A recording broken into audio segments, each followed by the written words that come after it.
Durant from Tattoo University, and today I'm going to talk to you about rubber bands. I'm going to talk about how much tension you really need to have on your needle bar with these rubber bands to run your machine correctly. If you have too much tension, it's going to bog your machine down and it's going to make it work harder. If you have too little tension, it's not going to work correctly.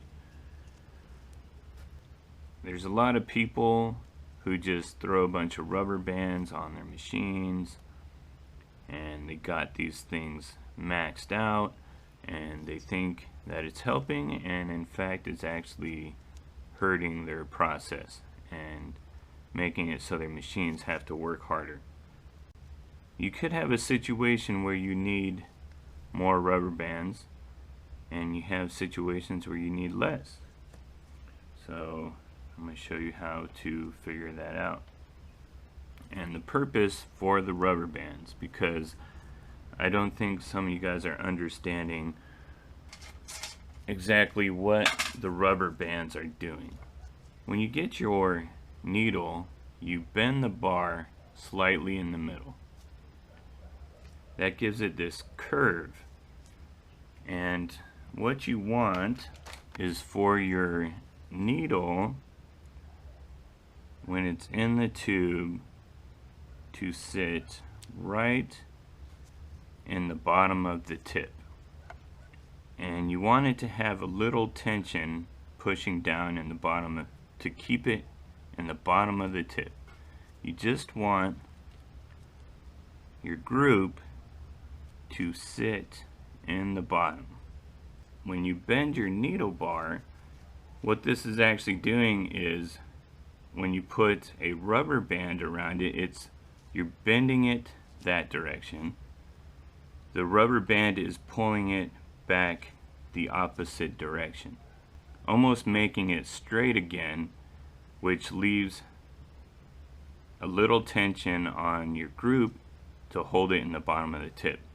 But if you put too much tension, you'll actually bend it the opposite direction.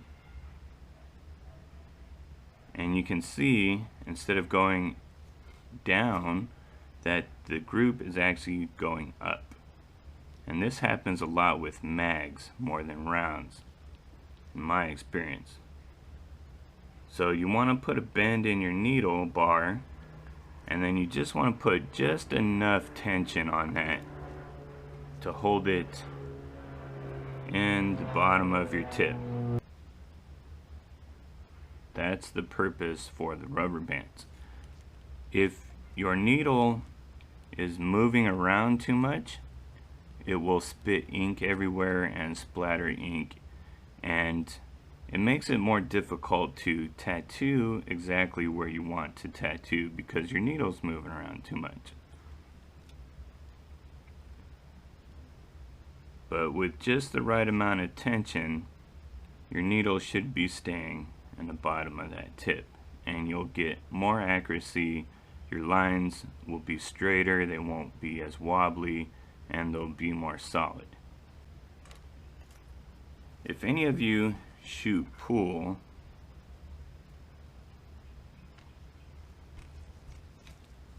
you put the cue in your hand like this.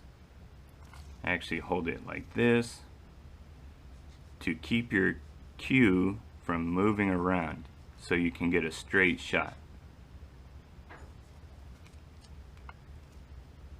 Now, if you have a circle, that allows your needle to move around in that circle.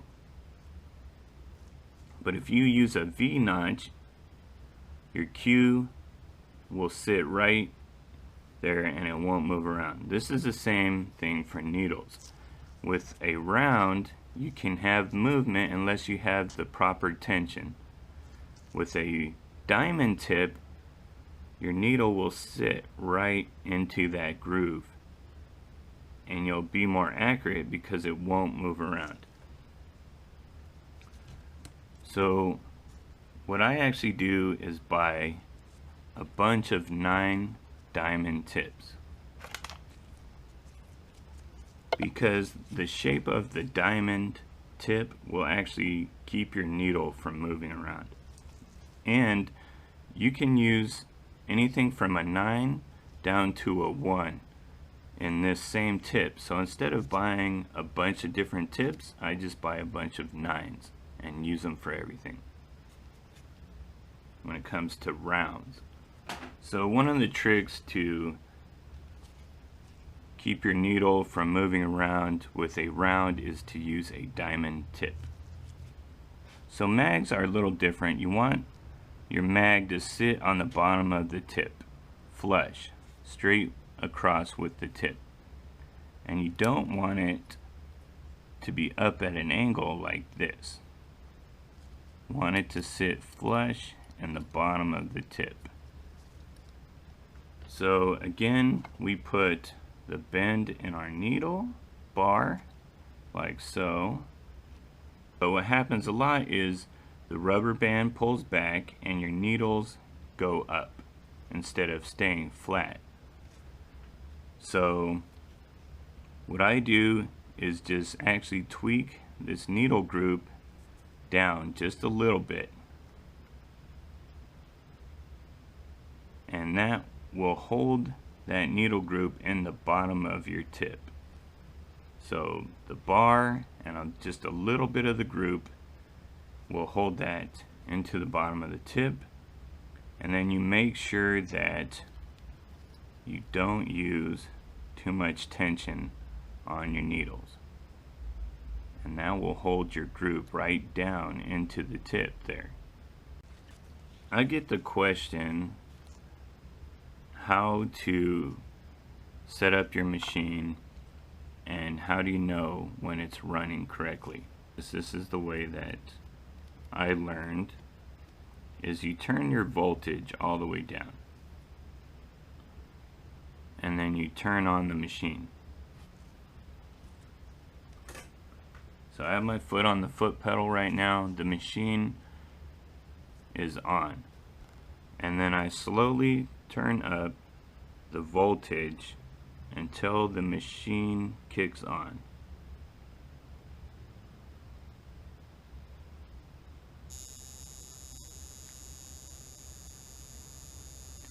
Now you know at this point it's not going to tattoo. It's very weak. I didn't even touch that with my thumb, just the glove stopped that from moving. So we need to turn up the voltage until you can hear it kind of click on and hear it start running smoothly and hitting a little harder than that. 3 volts, moving up to 4 volts. And you get to a point where you can hear it click on.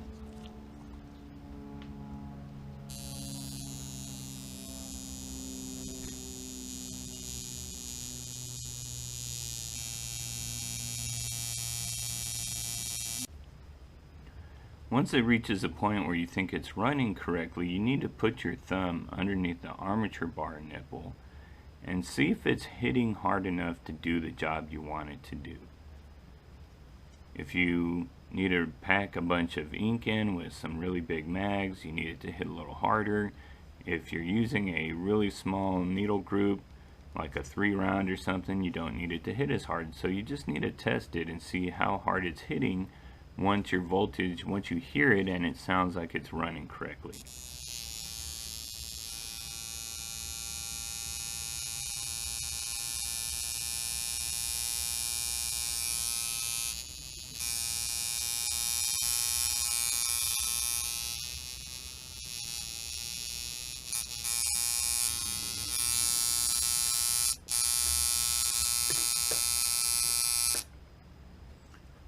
Okay, so we're at 5.5 volts. Now this is what some of you need to understand. That's 5.5 volts unloaded. There is no needle group attached to this. It's going to take more voltage once you load this machine to run it correctly. but unloaded it is at 5.5 volts. Let's see what happens when we put the needle on here, and now the armature bar is going to have to move that needle, and it's also going to have to deal with the rubber bands that are pulling on that needle.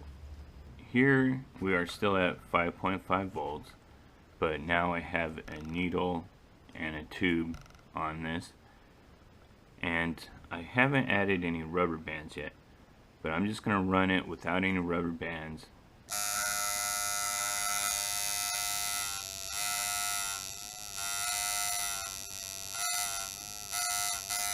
Not too bad at 5.5 volts, but let's see what happens once I add a couple of rubber bands on here. The more tension you put on this, you'll notice that the machine will start to get softer and softer. And if you put your finger under here, the machine won't hit as hard either.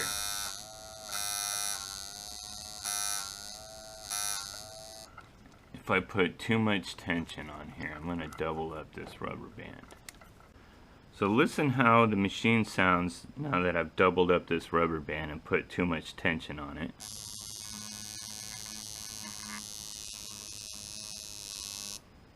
And then listen to it when I take the tension off of the rubber bands.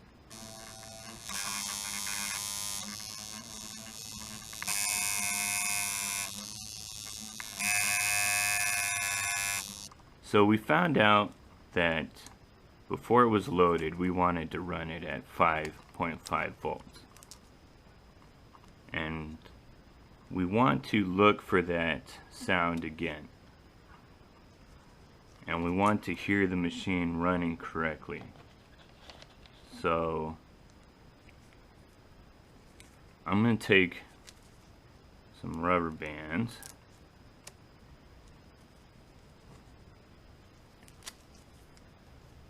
And I'm going to put just enough tension on here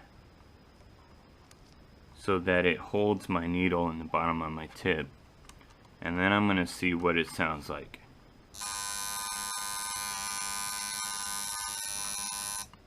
See, with that tension it sounds a little better, but because I've loaded it and I've added 2 rubber bands, I'm going to turn it up about 0.5 volts. I'm going to turn it up to 6 volts. We're at 6.1 volts. And we hear it sounding better again, and it's starting to hit my finger better again. So now we're up to 6.5 volts.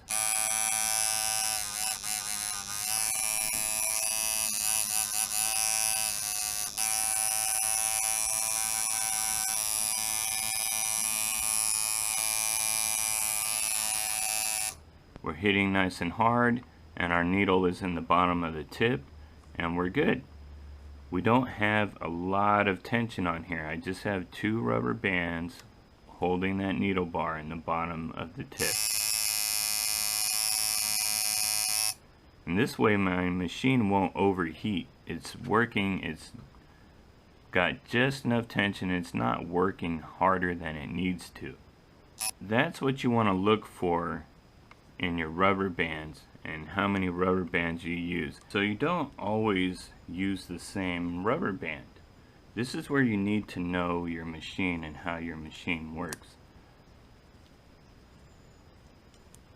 Here's some little hand pokers that I'm making.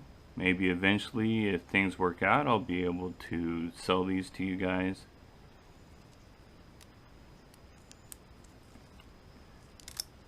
But you can see that you don't need a really big rubber band. You still need to use a rubber band to keep your needle in the bottom of the tip, but there's not a lot of material back here. So you just need a smaller rubber band. You're not worried about how the coils are going to run on this. You're just going to worry about keeping your needles in the bottom of the tip with this. So you would use a small rubber band because that's what works for this. Now, these machines, you can see the frame is very small a smaller rubber band is needed for these machines, because again, there's not as much material here to go around. You just need a little bit. One of these rubber bands is going to give you a lot of slack. It's like putting on pants that are too big. You need to make sure you put on pants that fit you nice and snug, but aren't too tight. With a machine like this, you need a bigger rubber band because you have more material here. It's wider to get the same amount of tension. And that tension is just the right amount of tension to keep your needle from moving around in your tip and spitting ink everywhere.